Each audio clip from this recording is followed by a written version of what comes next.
The American dream is a representative example of the main pillars in which most democracies rely. Even it has persisted for many years, it seems that will not last forever if institutions do not take action. Over the last decades, social mobility, one of the main ideals of it, has decreased substantially. When looking through American data, we can observe that 90% of children born in 1940 had higher earnings than their fathers. A huge amount is compared to that 50% for those born in 1984, a trend that has persisted until current days. If we look for current social mobility in other developed democracies, more specifically those included in the OECD, we will observe a shared situation. On average, it takes 4.5 generations for a family to reach the mean income of their countries. The lowest case is in Nordic countries with 2 to 3 generations, and the highest in Hungary with 7, followed by Germany and France where it takes 6 generations. Many factors may influence intergenerational mobility, as it could be the neighborhood where children grow up or the school they attended. However, higher education is one of those factors that have a large impact, as pointed out in Chetty et al. 2017. Let's hear about it. So I'm happy to start. I think that's absolutely a fair reading of the data, David. I mean, there's evidence from prior work which I think shows clearly that attending college is worth it for many kids. To take one statistic from our study, if you do not attend college, your chances of rising from the bottom 20% to the top 20% are something like 4%. When observing for third-level education attainment, we would expect an analogous trend to that of social mobility, at least for those OECD countries. However, we observe that it has taken the opposite direction. During the last 2 decades, it has increased, on average, from a low 37% to a 62%. The fact is that this positive increase in college enrollment has not been widespread among all income quantiles, being the lowest ones excluded. Governments should ensure the same opportunity for low-income students to be enrolled in higher education. Doing so, they may prevent social elevator to disappear. In the present project, we are going to provide you some policies based on different papers that could revert such situation. We are going to start providing a view for those barriers caused by economic issues, followed by those that are non-economic. Now, we will focus on the impact of financial barriers on the decision to study, and on the features of policy implications addressed to tackling this important issue. Credit market imperfections are blatantly important to education. Assuming people correctly anticipate the returns to education, they may not be able to proceed with it in the absence of sufficient financial resources. In order to tackle these strategies, the government can provide schooling vouchers or opt for public provision. There are advantages and downsides to both approaches. First of all, let's roughly underpin our theoretical framework. Households' utility is largely shaped by non-financial traits, which will be treated later on. Nonetheless, their budget constraints are defined to some extent by the availability of credit. The impossibility to correctly finance their chosen consumption paths may lead to an underinvestment in education. This outcome is privately and socially suboptimal, and that is why the government needs to step in the game. Londoño Vélez et al. 2020 conclude using quasi-experimental evidence from a Colombian large-scale need and merit-based financial aid program that these scholarships correctly tackle the segregation and the enrollment issues, as well as the gaps between top and bottom deciles achievement levels. Also, they document evidence of down and upstream positive spillovers for non-eligible students. This depicts, alongside the widely available literature on the topic, that correctly designed policies smooth the financial issues, and more so when they are focused on those who need it most. This could be used as a golden rule. Furthermore, Hilger 2016 exploits the timing of 7 million layoffs of parents in the US, finding that substantial income loss arising from firing does only slightly translate into lower enrollment and college quality and early career earnings. This result is especially relevant to our discussion, pointing out the importance of government intervention on supporting the financing or provision of education, when the financial system cannot provide sufficient funding due to the fact that propensity to spend on education out of marginal parental income is very low. Finally, our central paper by Vernet 2015 assesses the impact of a large-scale financial aid system in France on several outcomes, namely college enrollment, persistence, and graduation rates among low-income students. They use administrative data and a quasi-experimental approach, profiting from the thresholds for conditional concession of these scholarships through a regression discontinuity design analysis. The effect is found to be significant again in all outcomes, and more so for graduate students. The authors proved that applicants' enrollment decisions are affected by the cash allowance component of the BCS grant, but not by a fee waiver component. A cash allowance of 1,500 euros, they find, increases the probability of enrollment by 2.7%. Subsequent increases lead to an increase of only 0.7% due to the fact that the cash allowances are reduced as one goes further in the thresholds. The impact on persistence is also substantially important. Administrative data enables the tracking of particular individuals across time, showing an increase of 3.9 and 4.4% in the probability of continued enrollment. This depicts the fact that the grants do not only motivate initial enrollment, but they also ensure the continued formation of people already studying. As aforementioned, graduate students seem to benefit more, while the cost-effectiveness of the policy is much higher for them than for undergraduate students, even though for the latter, the expenditure more than pays itself in the long run.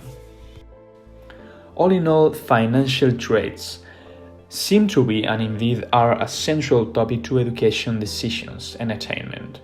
But as Vernet put, they need not be the most important.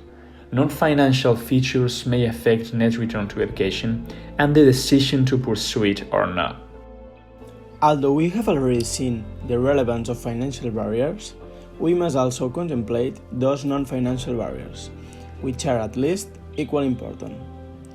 These barriers are commonly underestimated and generate a significant lack of effectiveness in public policy. This is mainly because those who suffer from non-financial barriers do not even want to invest in higher education as they consider it an unprofitable investment. The first point to highlight is that in some cases, the perception of higher education benefit could be biased. Àlex, in a paper called "A Little Knowledge is a Dangerous Thing," gives us a first instinct of this subject. Firstly, he shows how Canadians misestimate the cost and benefits of education, and secondly, that the extent of this misestimation is inversely related to income. In this first graph, we can see the objective cost-benefit analysis of university attendance. In this second graph, we can see the subjective cost-benefit analysis of university attendance of an average Canadian, which is still positive. Finally, in this third graph, we can see the subjective cost-benefit analysis of university attendance for a low-income individual, in which the cost-benefit is no longer positive.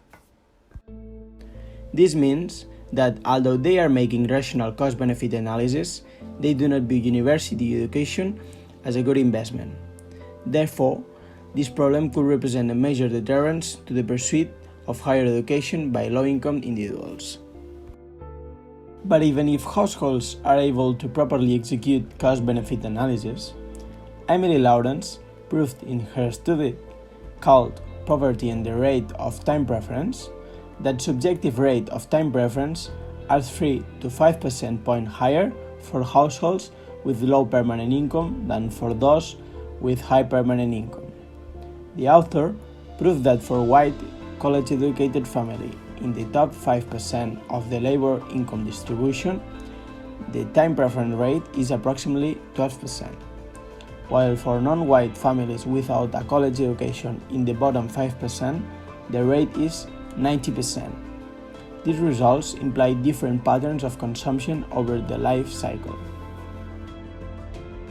This negative correlation between time preference and labor income may imply that impatient individuals prefer jobs with flat wage path as opposed to careers that promise high wage after a period of education.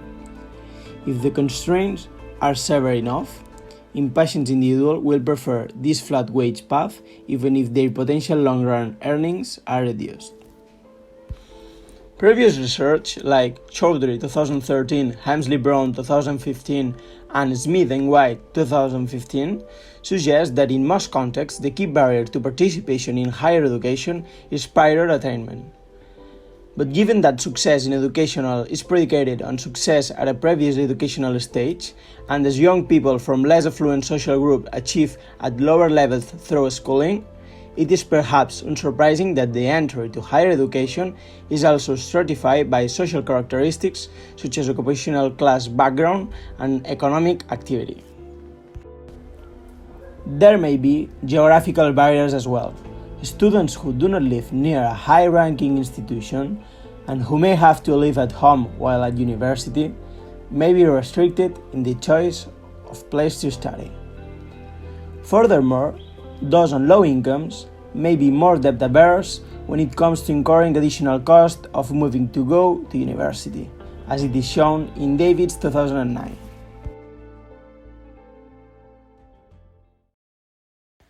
As aforementioned, both financial and non-financial barriers have a significant impact on educational decisions and outcomes. The relevance of the discussion is tightly linked to the effectiveness of education to promote social mobility and generate positive spillovers for the society. In this last part, we focus on the policy implementation to solve the relevant issues of higher education that we have previously explained. Continuing with the same structure, we will discuss firstly measures to break down financial barriers and secondly measures to overcome non-financial barriers. When thinking about financial barriers, public administrations need to gather all the relevant information about families' financial constraints in order to ensure low-income households can send their children to higher education. The essential policy traits happen to be geographically specific. There is supporting evidence of the low marginal propensity to spend on education out of parental income, giving the credit market a preeminent position. In the absence of a properly working financial channeling of funds to families, the government needs to ensure they can provide sufficient financing, schooling vouchers, or public provision of education.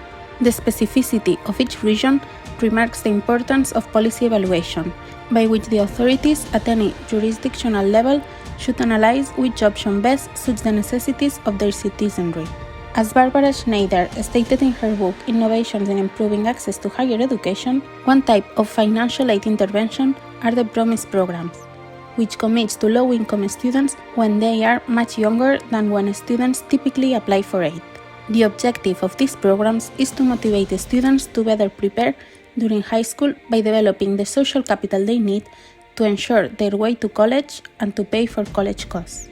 The golden rule, which should be applied everywhere, is correctly targeting those most in need of the financial support, to avoid misallocation of resources, putting upward pressure on public finance without effectively tackling the difficulties of low-income families. For the non-financial barriers, government at all levels that are interested in reducing barriers to education need to pay attention to the subjective misestimation of individuals. They must ensure that families have better information about educational costs and benefits.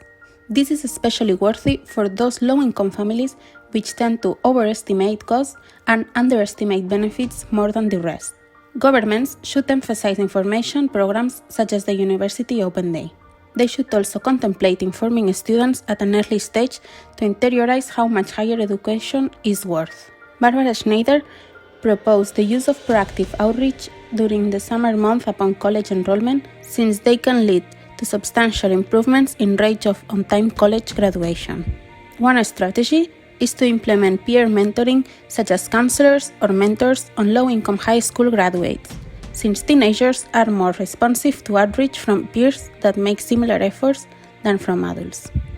Moreover, the government could even report on higher education through letters in the same way that political parties do in elections, updating, for instance, new degrees offered by the government. Since there are other problems which are much harder to solve, as for example the rate of time preference, government should guarantee a solution for this misestimation problem.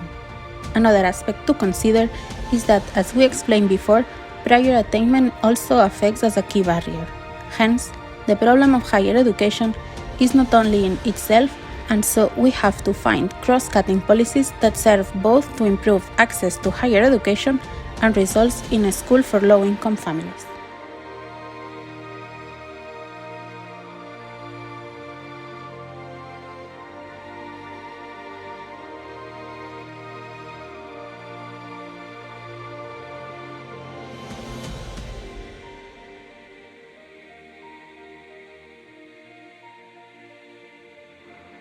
The heart of the question is whether all Americans are to be afforded equal rights and equal opportunities.